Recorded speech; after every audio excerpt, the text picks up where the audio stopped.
ఈరోజు బాక్స్లోకి ఏం ప్రిపేర్ చేసావమ్మా? కాకరకాయ ఉల్లికారం చేశాను రా. కాకరకాయ చక్కగా ఒక మీడియం సైజులు ముక్కలు తరిగేసుకొని చక్కగా శుభ్రంగాను నూనెలో వేసేసి కాకరకాయలు వేసేసి ఉప్పు పసుపు వేసి మగ్గించండి. శుభ్రంగాను మగ్గించేసిన తర్వాత కాసేపటికి మూత తీసేసి చక్కగా వేయించేసుకోండి. వేయించేసుకొని ఇంకో పక్కన బాండి పెట్టుకొని జీలకర్ర, ఎండుమిరపకాయలు, ఉల్లిపాయలు శుభ్రంగా వేయించేసి పేస్ట్ ఆడించండి. పేస్ట్ ఆడించేసి కాకరకాయలు బాగా వేగిన తర్వాత ఆ పేస్ట్ అనేది ఇందులో వేసేయండి. కమ్మగా భలే ఉంటుంది.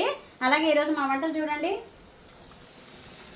ముద్దపప్పు, కాకరకాయ ఉల్లికారం, చారు అన్నీ వేసేసి పెట్టేసి ఆవాలు, 2 మెంతులు, జీలకర్ర, వెల్లుల్లిపాయలు చెదకొట్టి ఎండుమిరపకాయలు పోపు అది వేసానండి.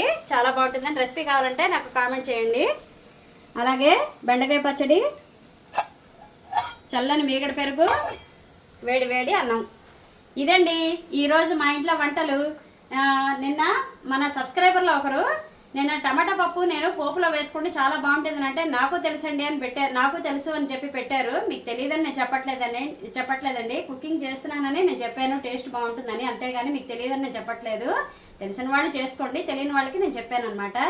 ఇంకో విషయం ఏంటంటే ఇంకొకరు మన సబ్స్క్రైబర్లు ఏంటంటే దివాళీ వస్తుంది కదా, స్వీట్ చేయమని చెప్పి అడిగారు. నాకు వీలు కుదిరితే కనుక నేను తప్పకుండా చేసి చూపిస్తాను. ఎందుకంటే పిల్లలు నాకు ఉండట్లేదు వీడియో తీయడానికి. నా సొంతంగా నేను తీద్దామంటే నాకు తీయడం అవ్వట్లేదు, అందుకే చేయట్లేదు అనమాట. నెక్స్ట్ ఏంటంటే పండుగ వస్తుంది కాబట్టి ఇల్లు క్లీనింగ్ అదే చేసుకోవాలండి. కొంచెం బిజీగా ఉన్నాను. అలాగే మా వీడియో ఎలాగుందో కామెంట్ చేయండి. ఛానల్కి లైక్ చేయండి, షేర్ చేయండి, సబ్స్క్రైబ్ చేసుకోండి.